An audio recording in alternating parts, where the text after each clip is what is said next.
जिस्म के ऊपर से गोश्त उतार लिया, हड्डियाँ तो बची हुई है ना। सांस तो इस मुल्क के लोगों की चल रही है ना। महंगाई से अभी तक इतने मरे तो नहीं है ना, अभी जिंदा है ना। मैं समझता हूँ कि बड़ी मजबूत कौम है, इसके ऊपर कोई चीज़ डाल दें, कोई महंगाई डाल दें, ये उसको खुशी से बर्दाश्त कर लेते हैं। कि इस मुल्क में अभी भी लुटने की उम्मीद है। वेंटिलेटर पे या ICU में जो चल रहा होता है मरीज, उसकी सांसें आखिरी होती हैं। पाकिस्तान की भी ये जो है ना नब्ज़ चल रही है आखिरी बस। अब भी अगर ये नहीं समझते, चोर को नहीं समझते, डाकू को नहीं समझते, ये नहीं समझते कि ये बंदा कौन सा हमारे हक में बेहतर है, कौन सा नहीं है, फिर इसके बाद अल्लाह के वाले है। चौधरी असद साहब है, सबका MLA है, वो कह रहे हैं कि जो बंदे यहाँ मेरे पास आए हैं वो अपने आप को ये समझें कि वो उन्होंने वो जन्नत का टिकट मिल गया, और जो लाहौर जाएंगे उनको तो कन्फर्म जन्नत का टिकट मिलेगा। कानून साज असम्बली का वो मेंबर था, क्या हो रहा है कि जो वहाँ जाएगा उसको जन्नत का टिकट मिलेगा। इन लोगों से हमने इस्लामी निज़ाम की तवक्को रखी हुई है। जो कुछ बचा कुछ है वो उनको तो नज़र आ रहा है, उसकी उम्मीद तो है ना। पाकिस्तान में कुछ तो बचा हुआ है ना।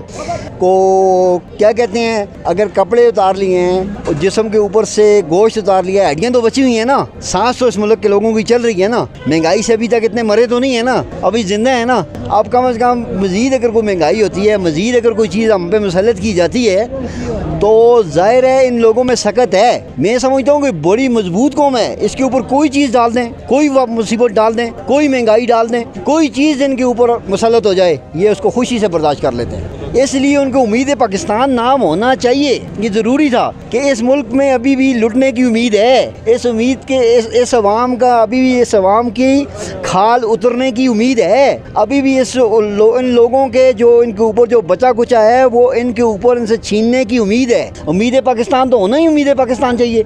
और उसके बाद कहते हैं कि जी वो मैंने किसी का सुना उस दिन वो साहब चौधरी असद साहब है, सबका MLA है, वो कह रहे हैं कि जो बंदे यहाँ मेरे पास आए हैं वो अपने आप को ये समझें कि वो उन्होंने वो जन्नत का टिकट मिल गया, और जो लाहौर जाएंगे उनको तो कन्फर्म जन्नत का टिकट मिलेगा।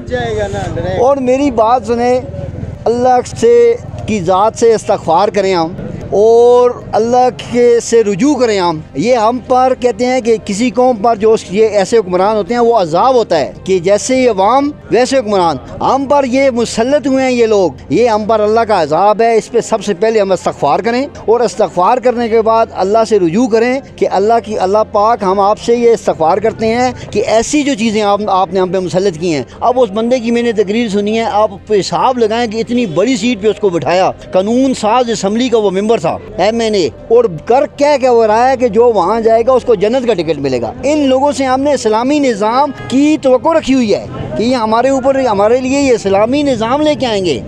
और क्या उन्होंने कि मेरे भाई जहाँ पे उनको मौका मिला, वो तो पहले जो लोग थे कम से कम वो जो लीडर थे वो अपने पास से देने वाले लोग थे। ये तो ऐसे लोग हैं कि अगर इनको काठ कबाड़ भी मिलता है ना, काठ कबाड़, वो भी अपने घर उठा के ले जाते हैं कि चलो ये किसी काम तो आएगा। इतने भूखे नंगे लोग हैं, भूखे नंगे लोग हैं, भूखे। तो उन लोगों को हम अपना लीडर समझते हैं। इसलिए आखिरी अर्जी है, अब जैसे वेंटिलेटर पे या ICU में जो चल रहा होता है मरीज, उसकी सांसें आखिरी होती हैं। पाकिस्तान की भी ये जो है ना नब्ज़ चल रही है आखिरी बस। अब भी अगर ये नहीं समझते, चोर को नहीं समझते, डाकू को नहीं समझते, ये नहीं समझते कि ये बंदा कौन सा हमारे हक में बेहतर है, कौन सा नहीं है, फिर इसके बाद अल्लाह के वाले है। फ़लस्तीन को देख लें।